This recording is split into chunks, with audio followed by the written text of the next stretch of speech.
Caleb Mercer was repairing the kitchen floor of the old farm when his crowbar struck something that should not have been beneath the boards. The sound was not the dull crack of rotten wood or the scrape of stone. It was metal, solid, hidden, and deliberate. Caleb stopped working and listened.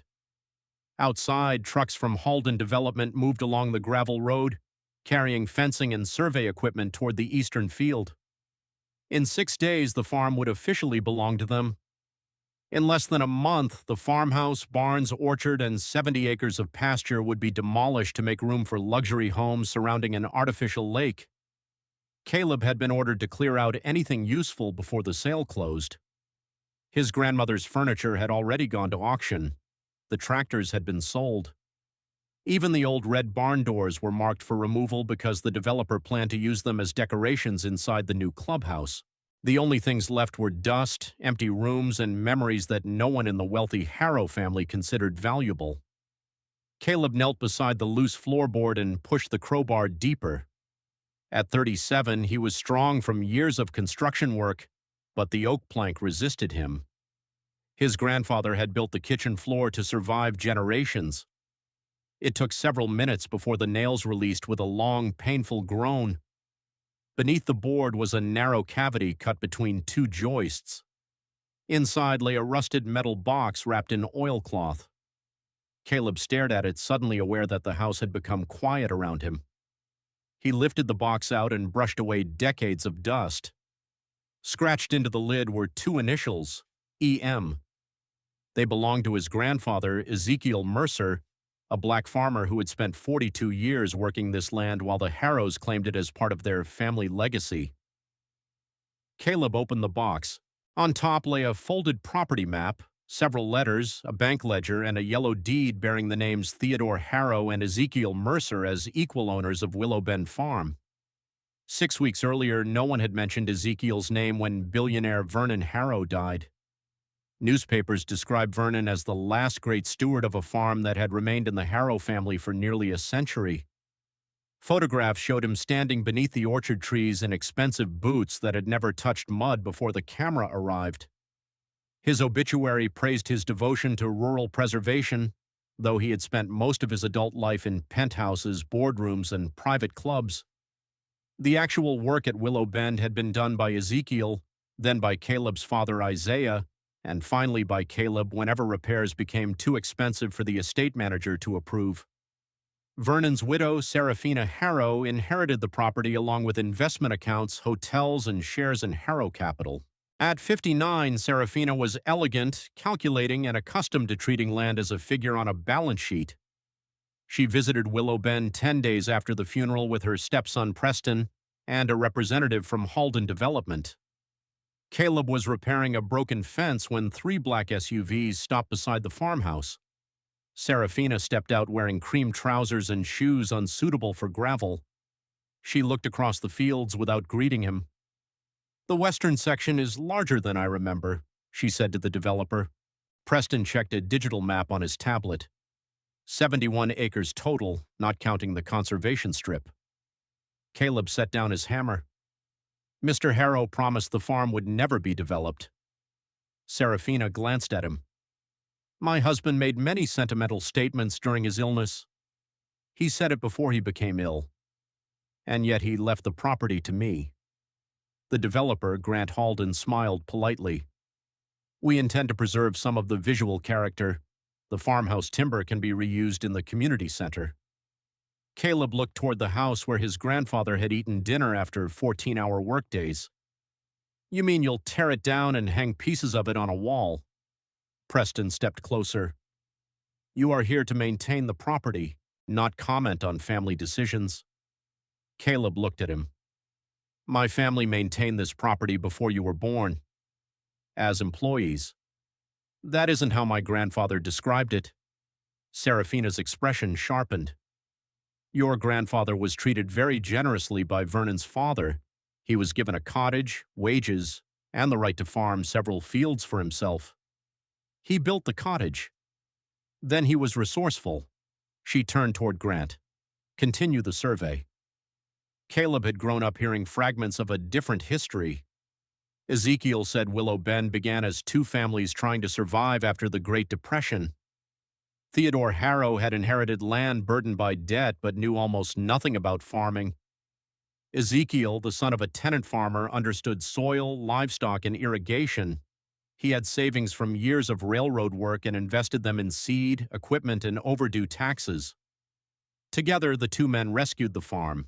Caleb's father believed there had once been a partnership document, but after Theodore died, the Harrows described Ezekiel as a trusted foreman. When Ezekiel asked to see the property records, the family attorney claimed no partnership existed. Ezekiel lacked money for a legal fight and feared losing the cottage where his family lived. He stayed, worked, and told his children never to confuse silence with surrender. Before he died, he made Isaiah promise not to leave Willow Bend until the truth was found.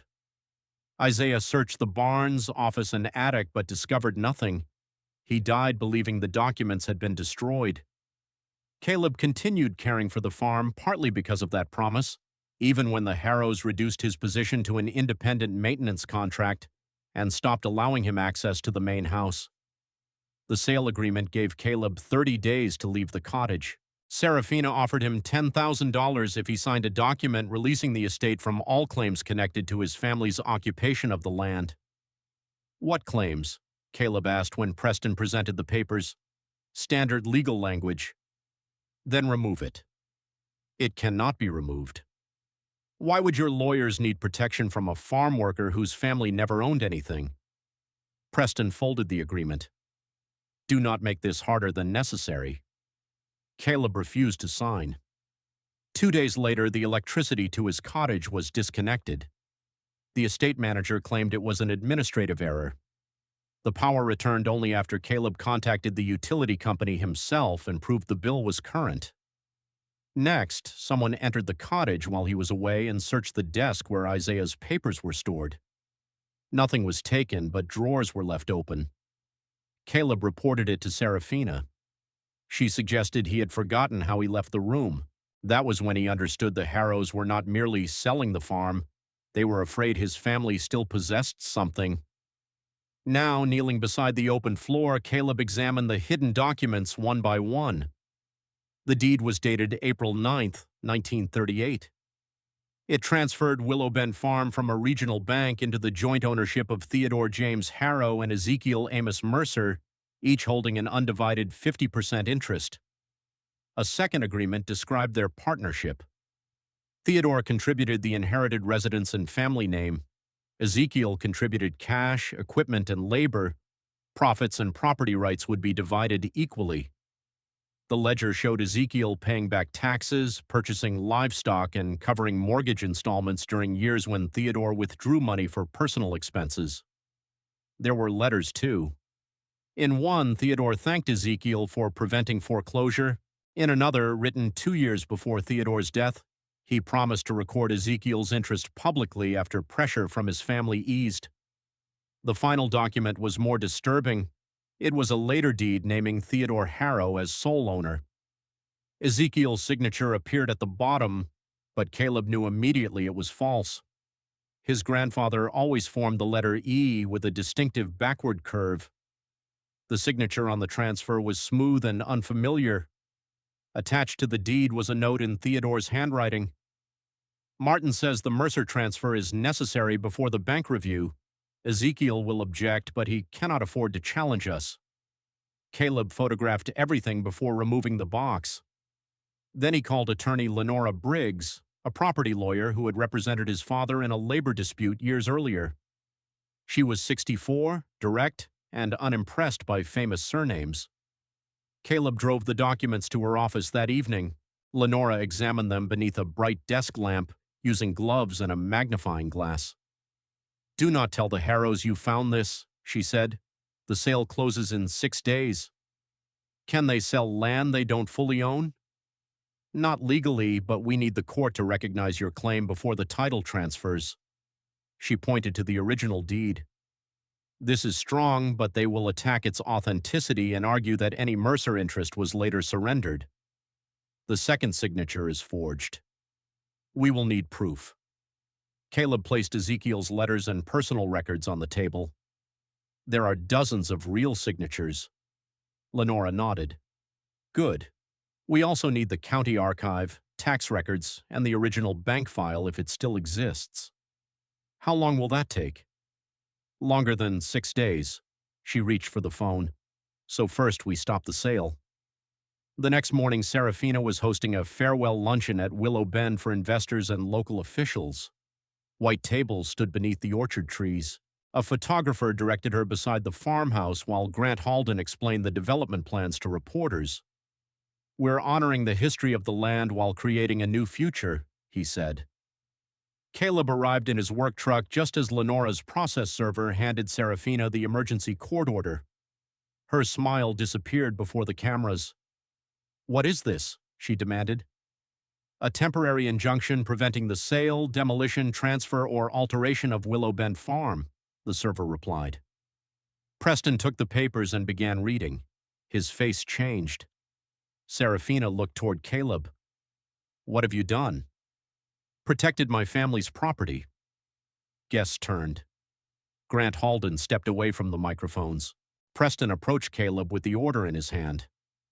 You are claiming ownership based on papers you conveniently discovered days before closing? They were under the kitchen floor. Inside a house owned by us. That is one of the questions the court will decide. Serafina lowered her voice. Come inside. We can discuss this privately. Caleb looked at the reporters watching from beneath the trees. You announced the sale publicly. You can hear the objection publicly. The Harrow attorneys responded within hours. They called the documents fabricated and accused Caleb of planting them in the farmhouse. Preston claimed Caleb had access to old family stationery and enough knowledge of the property to create a convincing forgery. Serafina issued a statement saying the family was saddened by the betrayal of someone they had supported for years. The story spread quickly. Some local residents believed Caleb. Others called him opportunistic. Halden Development suspended the purchase but refused to withdraw completely, hoping the court would dismiss the claim. Then Lenora found the original 1938 deed index in the county archive. The official ledger listed both Theodore Harrow and Ezekiel Mercer as buyers.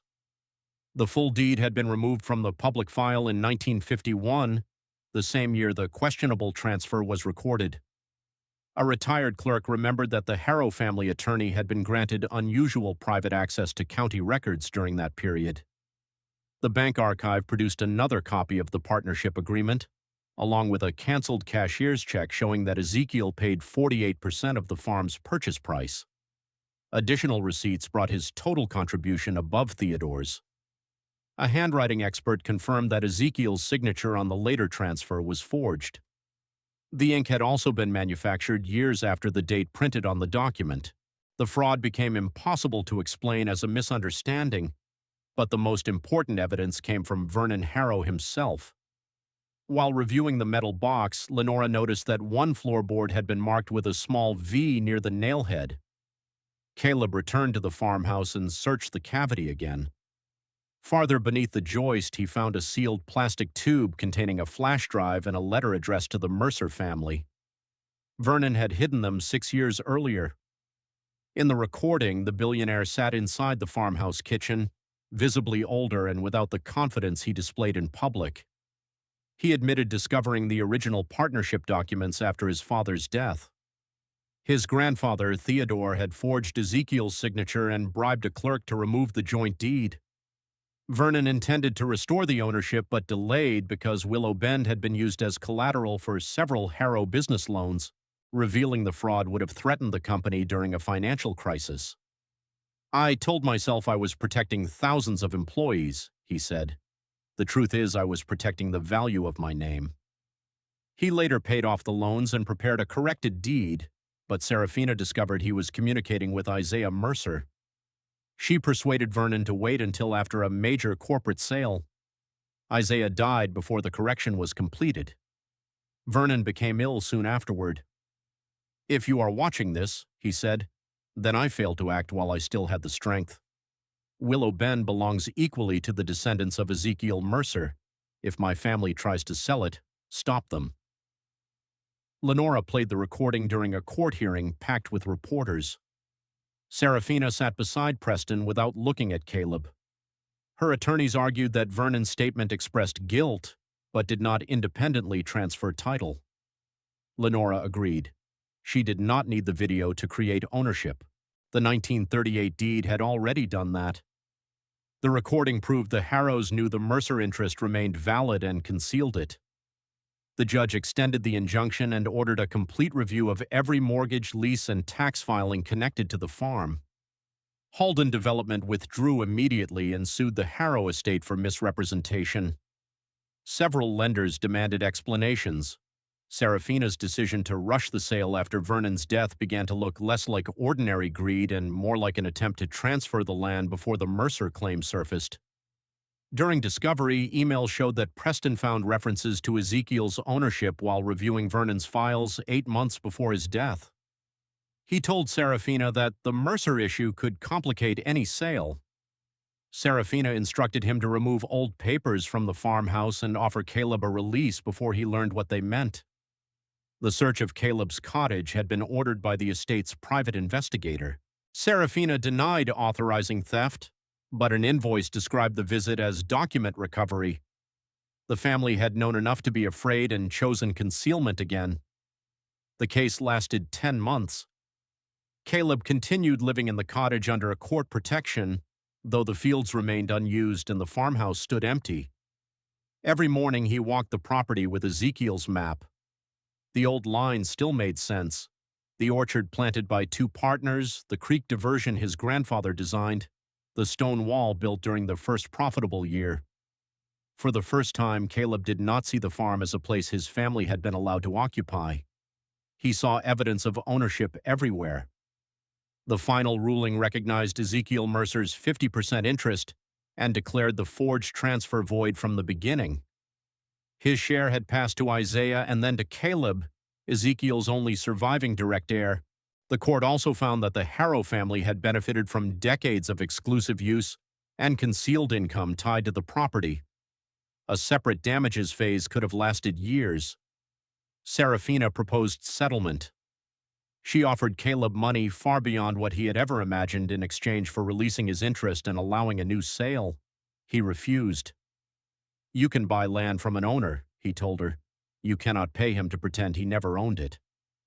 Vernon's legal half passed to Serafina under his will, but the evidence of deliberate concealment weakened her position. Halden's lawsuit, legal fees, and pressure from the Harrow board forced her to sell other assets. She could no longer afford to maintain her share of Willow Bend without Caleb's cooperation. After weeks of negotiation, she transferred the Harrow half to a land trust in exchange for Caleb dropping part of the financial damages claim. The trust required that the property remain agricultural and educational land permanently. Caleb became its managing steward.